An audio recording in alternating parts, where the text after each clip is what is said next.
వికారాబాద్ జిల్లా Marpalli police station వద్ద ఉద్రిక్త పరిస్థితులు నెలకొన్నాయి. మర్పల్లి మండలం పట్లూరు గ్రామానికి చెందిన ఇద్దరు యువకులను ఓ కేసులో పోలీసులు స్టేషన్కు తీసుకెళ్లి చితకబాదారు. దెబ్బలు తాళలేక బయటికి వచ్చిన యువకుడు ఈ విషయాన్ని గ్రామస్తులకు చెప్పాడు. సమాచారం తెలుసుకున్న మాజీ ఎమ్మెల్యే మెతుకు ఆనంద్ పోలీస్ స్టేషన్కు వెళ్లారు. బీఆర్ఎస్ కార్యకర్తలు అయినందునే తప్పుడు కేసులు పెట్టి వేధిస్తున్నారని ఆరోపించారు. పోలీసులు కాంగ్రెస్ పార్టీకి వత్తాసు పలికి బీఆర్ఎస్ కార్యకర్తలపై కేసులు పెడితే సహించేది లేదని మెతుకు ఆనంద్ హెచ్చరించారు.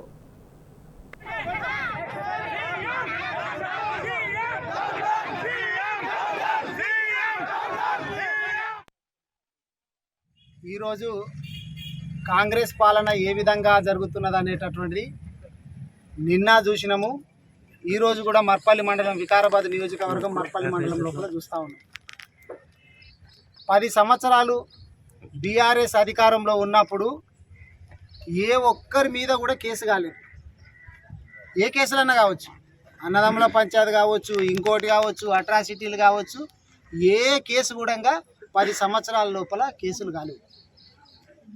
గతంలో 10 సంవత్సరాల కంటే ముందు ప్రస్తుత స్పీకరు అప్పుడు ఎప్పుడైతే మంత్రిగా ఉన్నారో ఏ ఊర్లో పోయినా కానీ అట్రాసిటీ కేసులు, అన్నదమ్ముల కొట్లాటలు, ఓని దగ్గరికి తీసుడు, ఇంకోని జైలుకు పంపించుడు మనం అంతా చూసినాం. స్పీకర్ గారు గుర్తుపెట్టుకోండి, ఇప్పటికైనా మీ పద్ధతి మార్చుకోండి. మర్పల్లి ఒక్కటే కాదు, మొన్నటికి మొన్న మోమిన్పేటలో కూడా చీమల్దరి గ్రామం లోపల సీసీ ఫుటేజ్ ఉన్నాయి. నేను ఎందుకంటే చూద్దాము, అన్నీ అయిపోయిన తర్వాత కొద్ది రోజులు అయినాక వీళ్ళకి సమయం ఇద్దాము, మారతారా మారరా అని చెప్పి ఓపిక పట్టుకుంటా పోతున్నాం. నీ చరిత్ర మొత్తం తీసుకోవాలా, లేకపోతే ఈ ఇష్యూ కావచ్చు, ఇంకా చాలా విషయాలు ఉన్నాయి. వీటన్నిటిని కూడా మేము ఉన్నతాధికారుల దృష్టికి, ఎస్పీ గారి దృష్టికి కావచ్చు, ఐజీ గారి దృష్టికి, డీజీపీ గారి దృష్టికి పోతాము. మాకు పోలీసు వ్యవస్థ మీద నమ్మకం ఉంది, అది సన్నగిల్లేటట్లు చేయరని చెప్పి ఆశాభావం ఉంది. ఒకవేళ అట్లాగే జరిగితే, నమ్మకం కోల్పోయినట్టయితే హ్యూమన్ రైట్ కమిషన్ ఉన్నది, చాలా ఉన్నాయి, కాబట్టి కోర్టులు ఉన్నాయి.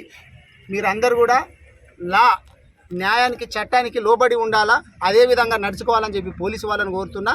స్పీకర్ గారు మాత్రం తీరు మార్చుకోకపోతే తీవ్ర పరిణామాలు నువ్వు ఎదుర్కొంటావు.